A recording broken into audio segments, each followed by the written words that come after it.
ไม่ทรงค่าโจไปมาด้วยวิดีโอคาเฮาในแคนตอบเรียกซับสไครป์ปันและหิ่งลำนั่นเสียดำค่ะยินจมขอบใจอย่างค่ะ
วัสดีด้วย ก็เลยว่าท่านได้เตะการลองก็สิ่งพวกนี้ต่างๆอันนี้ที่การแสดง อ้าวทักทายผู้ชมหน่อยสวัสดีครับโรงเรียนอะไรโรงเรียนอะไร แสดงหมายเลขหนึ่งของเชียง ร้านก้อนใต้ก่อนอะไร ขอโชว์เลย ใต้ถั่วเน่า ต่อไปก็เป็นเครื่องเสียงแซงไอของเราแซงแรงหน่อย ได้ถุงนอได้ ใต้ถั่วเน่าก็คือใต้ถั่วเน่าไอ้ถั่วน้ำซิ่งเนี่ยเนี่ยอันนั้นเนี่ยลิซอนเนี่ยลิซอนเนี่ยเป็นไงคนอย่างแอดมินอะไปที่ไหนก็มีเพื่อนนะจะบอกให้เยอะบางคนก็นอนนู่น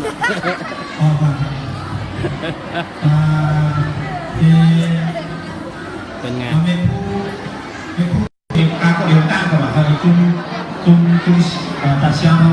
เรามาดูสาวลำ ไทยวันบอกปอยาวในทางวันหนอกเขายัง อะไรอะไร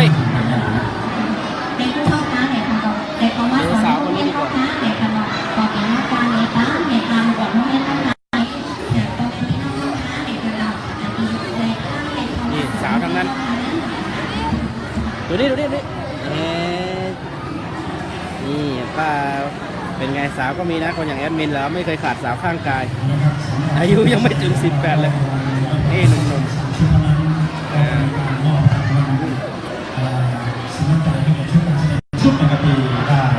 เป็นไงแล้วคนหน้าตาดีเรามาดูป้าเขาลำ ครูในวันนี้นะครับ ตั้งใจเอ้าวางก็ก่อน แล้วก็พิมพ์เกียรติสมรสจากแม่ครูที่ได้มาสอนให้กับเอาประสิทธิ์ภาษาวิชาให้แก่เด็กนักเรียนในโรงเรียนบ้านตุ่นของเราแห่งนี้นะครับโดยมีท่านบริษัทวิลาเป็นผู้อำนวยการโรงเรียนแห่งนี้ด้วยนะครับเข้ามาในตั้งจิตตั้งใจพัฒนาและเกิดนะครับในการแต่ละปีนั้นความเจริญรุ่งเรืองเห็นได้พัฒนาเลยนะ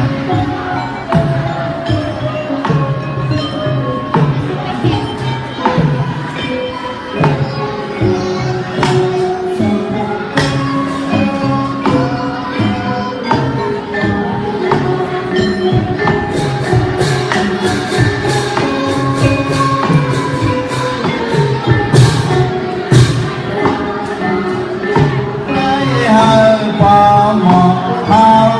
มกันจน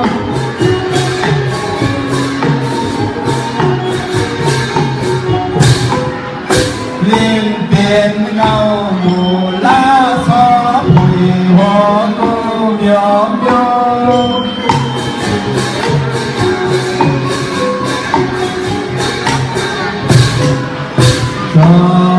ความสังเสียงตามป่าเมืองใต้เมืองหนึ่งเมืองใต้เมืองหนึ่งเดียว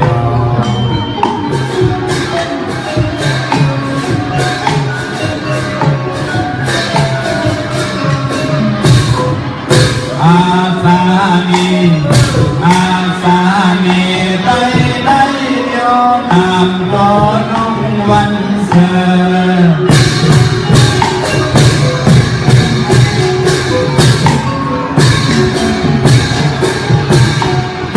อาสานีไปได้เดียวตามก่อนวันเธอ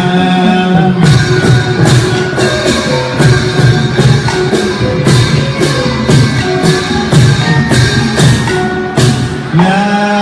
แก้เบาเหียบพุ่งสัตว์ตามเยอะนำเกิน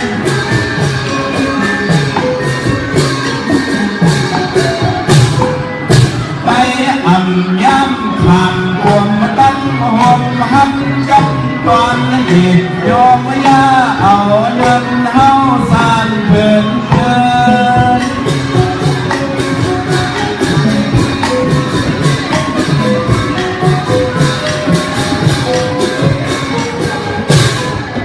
เป็นมาเมียวข้าอ่ำเสอไก่เศร้ากำเดียวไก่เศร้ากำเดียวเต้นอ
ต่อไหมต่อไหม ในชุดต่อไปนะคะจะเป็นการแสดงจากครูโมนิของเรานะคะครูหมอการไทยเราจะมาร้องเพลงนะคะบทกลอนเดี๋ยวเรามีให้แขกผู้มีเกียรติได้รับฟังค่ะ เอา ต่อไปดูพี่ชายที่ห้องเห็นว่าร่วมบอกว่าผักตรงแก่ยุ่งสื่อบริวารเป็นสองเส้นได้เลยนะครับผู้นำมีสันติการงานในพี่น้องของยาก็เป็นผู้ใหญ่ผู้หลวงพ่อมาผู้ต้องคนต้องหัก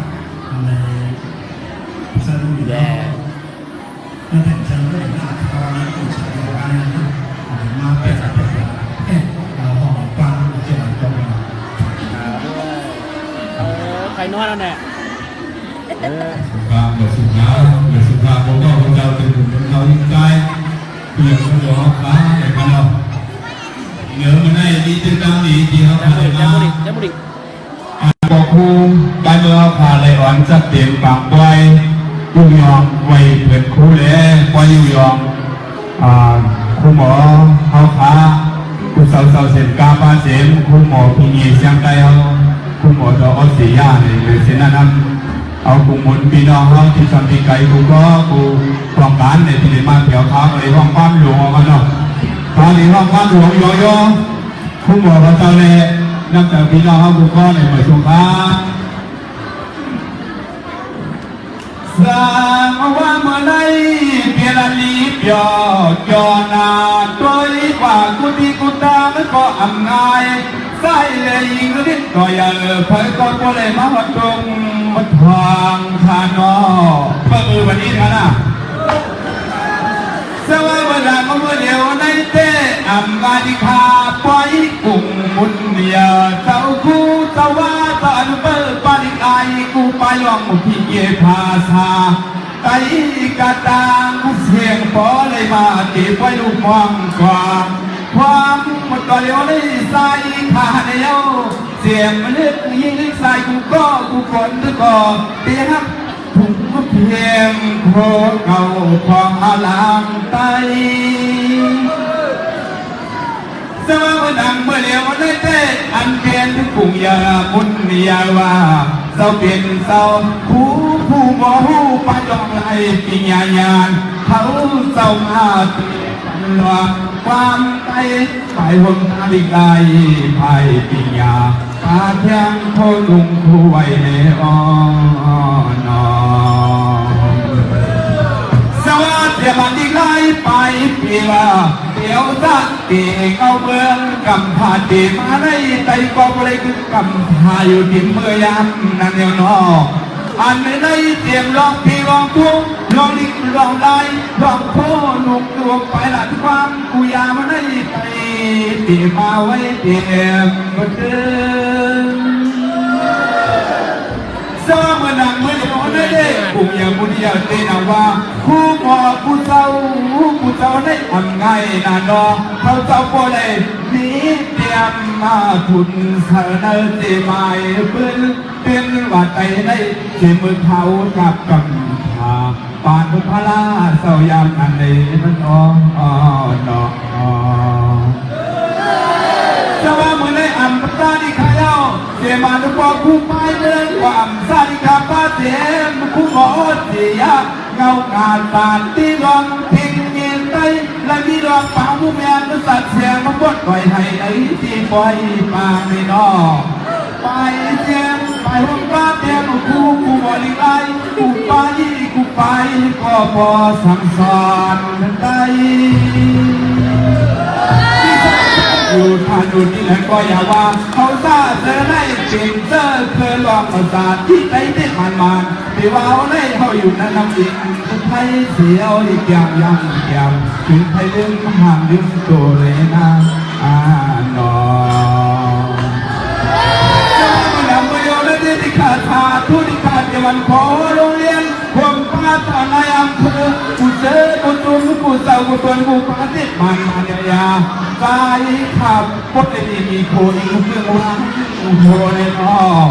เพราะมันตัดเดี๋ยวให้เอาในเมื่อนาถูกเขาขาดเต็มเรียกให้ก็ยิ่งกว่าใจก็หัวหักเปียหักทุ่งหักเจอหักเสือปานักเมืองมันกว่าปีหนึ่งปีหนึ่งส สวรรค์นิไลภาษาปิญญาสวรรค์อ่านอาคือการใจสาธิตเจตังตามนามเมื่อเด็กว่าสู่สาวปัจเจริญเห็นไว้ควรนึกกัดควรนึกแหงนึกคำเดียบหมายเพื่อนขึ้นว่าวันเปิดความมันต้องได้สายผจญนาย้อนแล้วของความมังกลาปันปีย้อนออกตามเสียงเขาอย่าลืมสาบลืมอ่านขอในปุญญาผ่านในอ้อมหาวิเศษอ้อย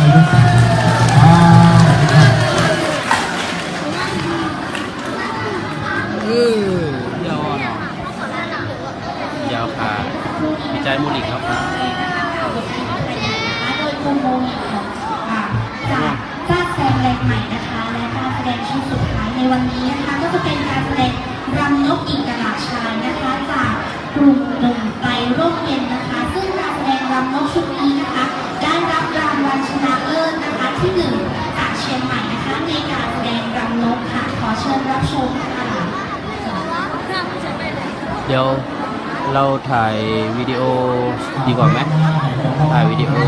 ขอบคุณเขามากที่มาเป็นของเราครับยาบาในตัวร่างกายหนุกที่ชม ถ่ายเป็นวิดีโอ เดี๋ยวเรามาดูดำนกกัน ได้เกี